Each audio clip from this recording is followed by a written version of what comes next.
Now, Canon's EOS Rebel T3i, better known around the world as the 600D, is basically one of the most definitive entry-level DSLRs in years. For a lot of people, when they hear the term DSLR, the T3i is easily one of the first things they'll think of. It has just been popular, getting great reviews for years. But the thing is, since its release in 2011, the T3i has been replaced with the SL1, T4i, T5i, T6i, T6s, and those are just the Canon Rebel cameras that have succeeded it. There also have been Canon Rebel cameras to come out that are under this in the product hierarchy, like the Canon T5. And then there are also all of the pro cameras and prosumer cameras that have come out since its release, like the 70D, 7D Mark II, 6D, 5D Mark III, and so on. And those are just the Canon cameras. There have also been tons of Nikon cameras, both professional, prosumer, and beginner, to come out since this is release. So, this camera, like I said, has been extremely popular for years. But considering how much more has come out since its release, is it still a really good option? So today we're going to take a look at that. Now, when it comes to build quality, there is no mistaking that the Canon Rebel T3i is a beginner camera. It's very, very plasticky and very small. But the thing is, that's not necessarily always a bad thing. That makes this camera very, very light and very easy to hold or wear around your neck for an extended period of time if you're comparing it to much heavier cameras.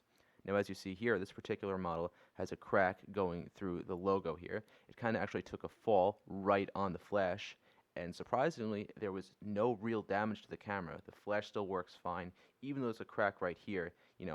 I've always thought that had it been the D5100 that I previously reviewed that have taken that fall, I do not think it would work that well. I think, all things considered, how plasticky this is, build quality wise, it really is not too terrible.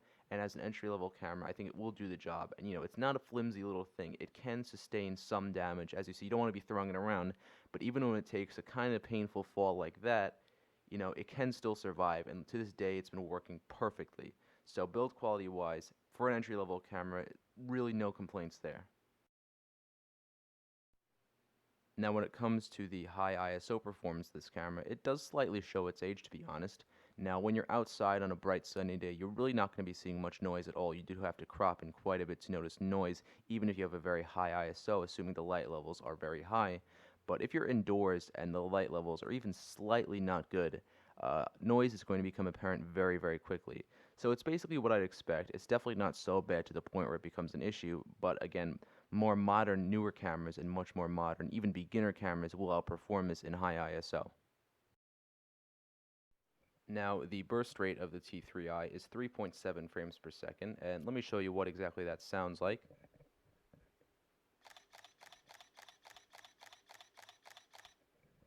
So as you hear, it's definitely not particularly fast, but honestly, it's a lot better than it sounds.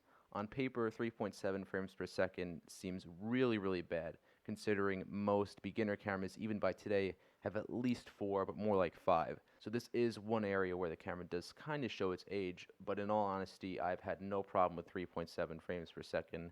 I've done a lot of bird and wildlife and stuff like that, and for the most part, I'm satisfied with it. So of course, a faster burst rate would be nice, but it really does the job for me for the most part. Now, one of the things that the T3i has been most praised for is its video mode, and I'm happy to say that the video capabilities on this camera are still great. Now, one of the first things you'll notice is that it has full manual video control, which is really, really good. So you don't have to go into the live view to change your aperture or anything like that. You always have full manual control over your video, which is very, very important.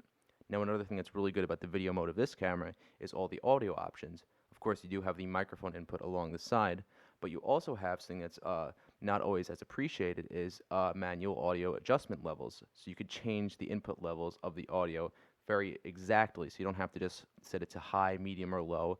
And some cameras only have auto audio, so you don't have to deal with any of that. You do have manual audio control. The only thing I have to say about that is you can only adjust it when you're not recording. So unless the microphone you're using has adjustments on the microphone itself, you can't actually adjust the audio when you're recording. You have to do it before you record, which isn't a huge deal. For the most part, it's more than good enough, and considering there's still a lot of cameras that can't do that, it's still a very, very good option. Now, the one other thing I should point out is that it does not have a headphone input. Again, you're not going to find many entry-level DSLRs with a headphone input, so it's really not a very big deal, but again, I should point it out. So overall, the videos this takes look great. If you know what you're doing, you can get great looking videos from this. So as a video camera, this is still a great DSLR. So looking at this camera used body only on Amazon, it looks like it's running about $350, which is pretty good considering if you compare that to the new T6i, which is about $750 body only at its cheapest. So you're saving a lot by buying the T3i. So overall, it's still really hard to find anything to dislike that much about the T3i. Now, of course, it also has that articulating screen that many people like. I don't think that's a huge deal, but of course, it's still worth pointing out. So the thing is, the T3i in most ways really is great. As an entry-level camera, there's nothing it's flat out bad at. It's passable at just about everything, and most things it's still perfectly good at. I still really enjoy using this camera. It's still a great tool, and if you know what you're doing, you can get great images and great video with this. Now, of course, I didn't mention image quality in this video because that's all about the lenses you've used, and I've done several lens reviews, so if you would like to check out those, check out my channel. But overall, the T3i is still a great option. Like I said, if you know what you're doing with it, you could still get great results. It's very beginner friendly. So if you were thinking of buying your first DSLR and you are possibly considering maybe the newer T6i or maybe the T5i or maybe whatever's come out after that, look into the T3i because for the most part and for a lot of people, I'm sure this will be able to satisfy everything you want from one of these newer cameras.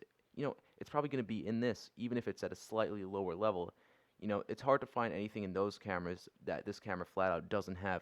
This doesn't have a touchscreen, but, I don't think anyone buys a camera because of its touchscreen, So this still has so much going for it. It's a great deal, and I hope this helped, and let's take a look at some sample shots now.